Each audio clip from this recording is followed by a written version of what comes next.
Готовим корейское кимчи из редиса как-туги. Для этого кимчи нам потребуется дайкон редис, который еще называют японская редька, в объеме 1 килограмма. Я сегодня готовлю, то есть не в больших количествах. Если не дайкон редис, можно использовать обычный красный редис. Мы готовим рецепт, который делают не домохозяйки, а по которому готовят в ресторанах, где подают суп солонтан. И к нему на закуску именно готовят вот так вот этот самый редис, кимчи из этого редиса. Если кожура достаточно хорошая, то вот эту зеленую часть можно не срезать, а ее тоже используют. Мы начищаем редис и затем разрезаем его напополам. И каждую из половинок мы разрезаем еще раз напополам и затем нарезаем дольками. Эти дольки не должны быть тонкие, а достаточно большие и толстые. Толщина около 1 сантиметра. Вот посмотрите на толщину, пожалуйста.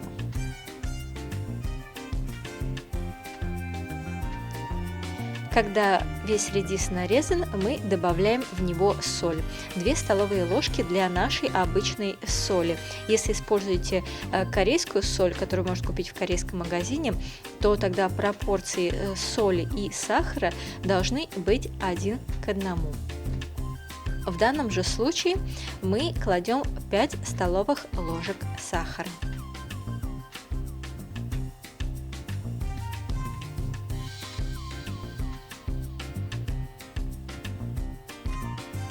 Все это мы с вами хорошо перемешиваем и отставляем в сторону на 20 минут, периодически это перемешивая.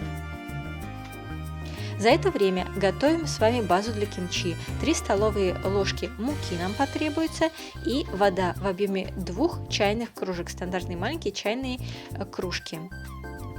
Мука можно использовать либо обычную пшеничную, либо рисовую муку. Или вчерашний отваренный рис тоже можно выварить до такого состояния. А варим мы на медленном огне, все время помешивая. Где-то в общей сложности 5-7 минут это занимает. И вот до такой консистенции мы должны с вами выварить эту массу.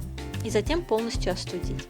Далее половину луковицы мы нарезаем такими кусками, которые может перемалывать ваш блендер. Также нам потребуется немного имбиря. Имбирь также нарезаем кусками, которые может перемалывать ваш блендер. Все эти ингредиенты можно перемалывать вместе. Нам потребуется еще чеснок 4 головки. И рыбный соус 50 мл можно также залить в блендер и вместе с этими ингредиентами все перемолоть.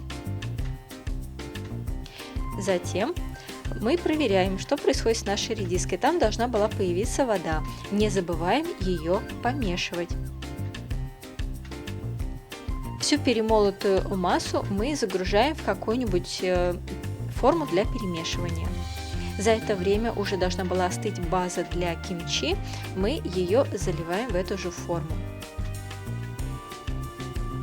И добавляем сахар в объеме 5 столовых ложек.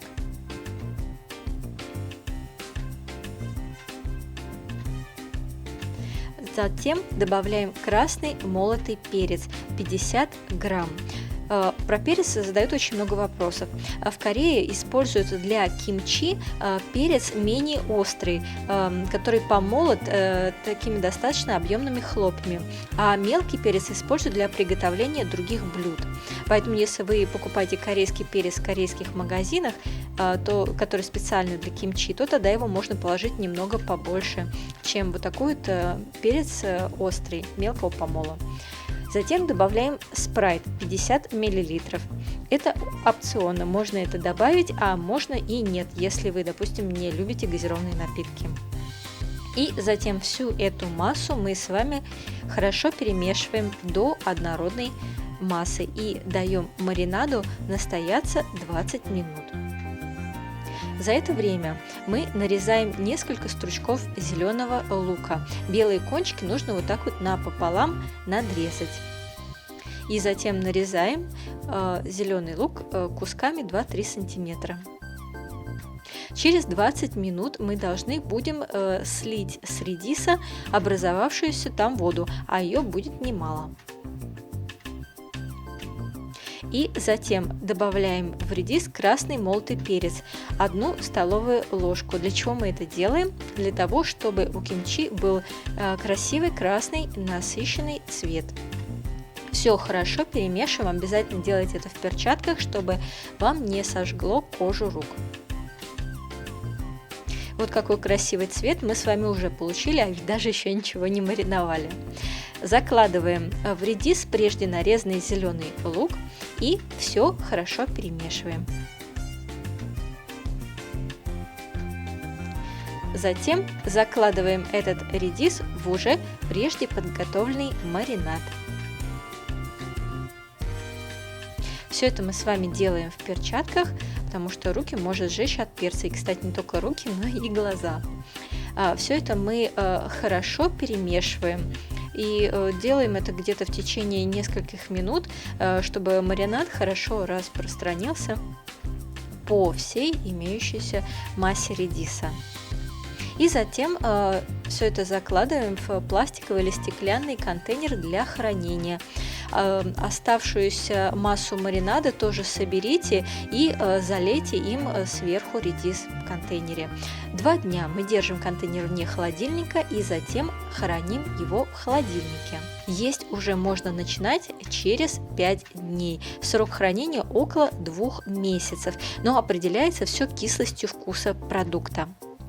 И напоминаю, что у нас в конце этого видео есть линк на рецепт супа сулентан, с которым, собственно говоря, и подают это кимчи. Приятного аппетита!